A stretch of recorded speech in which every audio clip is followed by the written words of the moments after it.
Muri Kongo, kandida perezida Martin Fayulu avuga ko azageza ikirego ku rukiko kwa gatandatu ku majwi yatangajwe yavuye mu itora rya perezida.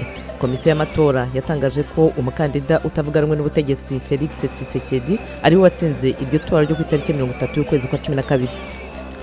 Khadija Ben Hamo, nyampinga w'igihugu cya Algeria uturuka mu gice cy'ubutayu bunini mu majyepfo y'igihugu, yibasiwe cyane ku mbuga nkoranyambaga kubera ibara ry'uruhu rwe.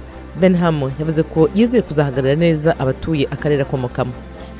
Naho muri Uganda, rwiyemezamirimo Nordine Kasoma asimbuza ibyuma by'amagare bishaje imigano mu gihugu cyiyongeramo ba rwiyemezamirimo. Muri Nigeria, Arike Oluwasem ufite imyaka 24 y'amavuko yatsindiye igihembo cy'umunyabugeni wo mwaka 2018 cyatangiwe mu nama yerekeye abana b'Abanyanigeria. Naho muri Tunisia, Esperance Football yiteguye kwizihiza imyaka 100 imurika ibyo yagezeho muri iyo myaka yose.